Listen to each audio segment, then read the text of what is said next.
大家好，歡迎嚟到今日加拿大嘅廣東話時段。今日我哋嚟傾下 BC 省嘅終極大殺器。近日加美關係緊張得好似高壓煲咁，特朗普總統揮舞住關稅大棒，實牙實齒話喺3月4號開始對加拿大商品徵收25%關稅，對能源進口徵收10%關稅，仲威脅對汽車、木材、芯片同藥品加徵關稅。加拿大當然唔會坐以待斃，正研究點樣反擊。加拿大都唔係弱到淨係捱打，武力還手㗎。之前安省同 BC 省曾經放話要對美國斷電，但 BC 省仲有更勁嘅招數，就係斷水。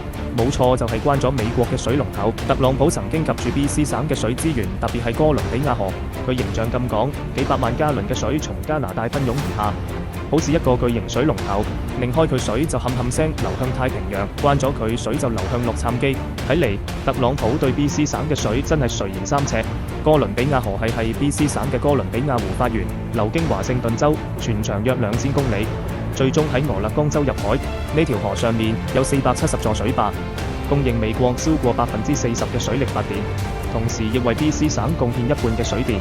加拿大同美國之間有個哥倫比亞河條約，規定加拿大要儲存部分河水，防止華盛頓州洪水泛濫。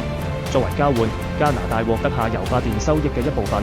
呢個條約喺去年9月到期，而家有個臨時協議，但新嘅條約仲喺談判中。BC 省嘅能源廳長狄德安表示，佢經常收到市民嘅短信、郵件，甚至喺超市買嘢時被人攔住，大家都建議佢切斷對美國嘅電力甚至供水。睇嚟民眾嘅情緒相當激動啊！歷史學家艾林德拉漢蒂皮爾克斯認為，加拿大低估咗自己手中嘅籌碼。佢建議加拿大可以發出終止條約嘅通知，按照自己嘅方式管理河流。另一位專家約翰亞格納亦表示，如果失去條約，美國嘅處境會比加拿大更差。加拿大可以喺邊境一側生產更多嘅水電，真係非常了不起嘅事情。咁樣 BC 省真係會掐斷哥倫比亞河嘅水流嗎？呢招可真係大招，大家拭目以待啦。